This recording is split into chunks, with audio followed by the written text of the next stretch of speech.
नमस्कार और आदाब। स्वागत है आप सभी का QNS की न्यूज़ बुलेटिन में और मैं हूं आंचल मिस्कीन। चलिए बिना समय गवाए फटाफट से खबरों की शुरुआत करते हैं। पुलवामा के राजपोरा इलाके में मिलिटेंट्स और जॉइंट फोर्सेस में एनकाउंटर की खबरें आईं, जिसमें एक आर्मी ट्रूपर जख्मी हुआ था, जिसने बाद में हॉस्पिटल में दम तोड़ा और साथ ही टॉप एलिटी कमांडर सहित 5 मिलिटेंट्स भी मारे गए। अर्निया सेक्टर के फॉरवर्ड IB पोस्ट के पास एक एरियल सर्विलियंस ऑब्जेक्ट उड़ते देखा गया था। देखे जाने पे BSF जवानों ने उस पर फायरिंग शुरू की, जिसके बाद वो उस जगह से इमीडिएटली उड़कर चला गया। फर्दर इस मामले पे अभी इन्वेस्टिगेशन जारी है।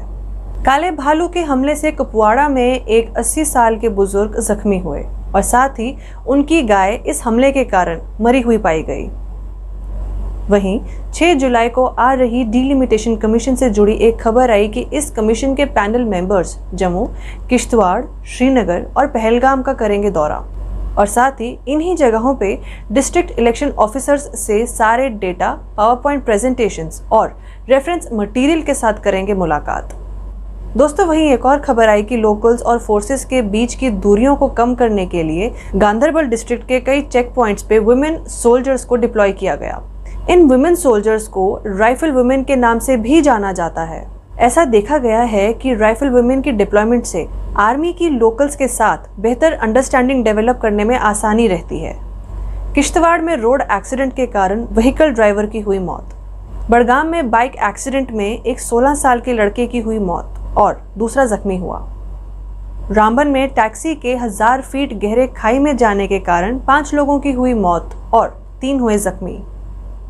कोविड के बढ़ते केसेस को नज़र में रखते हुए targeted Covid response and management के लिए सेंटर ने 6 स्टेट्स में मल्टी डिसिप्लिनरी टीम्स डिप्यूट किए और ये 6 स्टेट्स हैं केरला, अरुणाचल प्रदेश, त्रिपुरा, उड़ीसा, छत्तीसगढ़ और मणिपुर।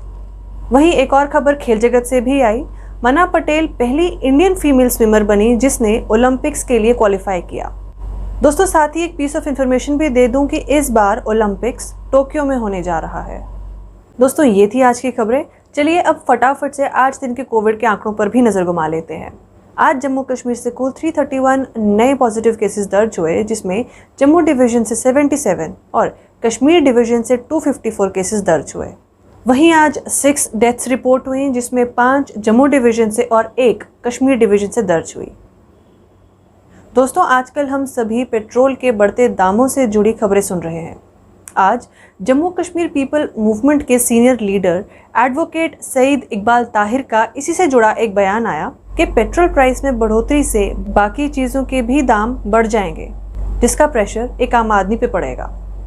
इनका कहना था कि कोविड के कारण वैसे ही सब फाइनेंशियल क्राइसिस से गुजर रहे हैं और इस पे पेट्रोल के बढ़ते दामों से बस मुश्किलें ही बढ़ेंगी।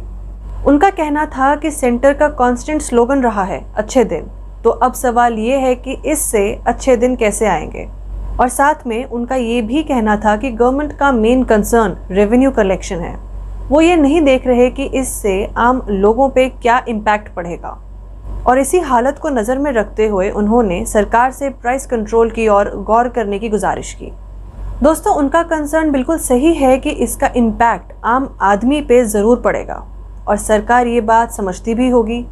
दोस्तों, अब देखना ये है कि आने वाले समय में क्या इस और कदम उठाते हुए प्राइसेस कम किए जाएंगे या इनमें और बढ़ोतरी देखने को मिलेगी।